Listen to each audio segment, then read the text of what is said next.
promising NFL rookie is arrested. A Detroit sports legend comes home. And ostriches return to the desert. All that and more tonight on News Watching. 8 members of a high school track team have been hospitalized in Anaheim, California after being hit by a drunk driver. Members of the Anaheim High School track team were in the middle of a practice run when driver Anthony Alvapalafox collided with the students at a street corner before crashing into a nearby building. 3 of the students, ages 16 and 17, were left in critical condition, but all 8 are expected to survive. LeBron James, often considered to be the greatest basketball player to ever live, snapped his 21-year All-NBA streak after missing his 18th game of the season on Tuesday. To be selected for an All-NBA team, a player must start at least 65 games of the season. With him sitting out, it is now impossible for him to play in the required number of games this season, ending his chances at further extending his All-NBA streak.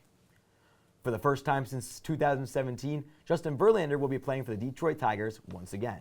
After stints with the Houston Astros, New York Mets, and San Francisco Giants, the 3-time Cy Young Award winner returns to the team that he played for in his first 13 years in Major League Baseball. The Tigers open their season on March 26th against the San Diego Padres. Atlanta Falcons rookie James Pierce Jr. faces 5 felony charges following his arrest Saturday night. The police were called on Pierce after a domestic dispute with WNBA player Rickey Jackson. The 22-year-old reportedly rammed into Jackson's vehicle repeatedly before attempting to evade police, hitting an officer in the knee with his car before his detainment. He pleads innocent to all charges, including 2 counts of aggravated battery with a deadly weapon as well as aggravated stalking. United States women's ice hockey routed Canada 5-0 yesterday in Milan in preliminary round Winter Olympic action. Forward Hannah Bilka was key to the U.S. victory, netting 2 goals to push the Americans past their northern rival. With the win, the United States secured their first place in the group. They will face Italy in the quarterfinals, just 3 wins away from their 3rd gold medal. All Elite Wrestling will be hosting one of their most iconic pay-per-views, Double or Nothing, at Louis Armstrong Stadium in May of this year. No specific date has been announced yet, but one of the world's biggest professional wrestling promotions is taking another show to New York City. AEW has had a ton of success with previous shows in New York, such as AEW Dynamite Grand Slam 2021, which was headlined by the dream match between Kenny Omega and Bryan Danielson.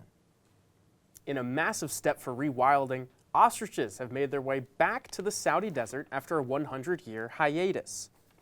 Working with the Rewild Arabia program, 6 red-necked ostriches were placed in the Prince Mohammed bin Salman Royal Reserve. The critically endangered species will have the opportunity to repopulate without the threat of human settlement. The ostrich is one of 12 animals which have been reintroduced to this environment as part of the Rewild Arabia project.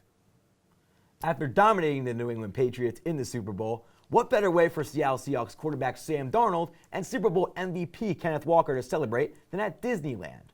Both players were seen spending the day at the famous amusement park, with the 2 being spotted spinning on the park's Teacups ride. Safe to say the new Super Bowl champions are enjoying being on top of the world. I love Jonathan Falco. So do I. Well, Nikita, if you were winning the Super Bowl, would your first spot be Disneyland?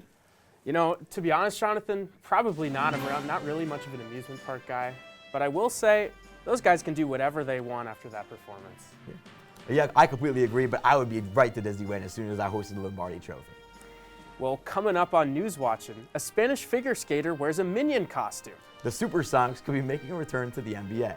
And TikTok star Pete Johans caught huffing paint in a college classroom. Stay with us.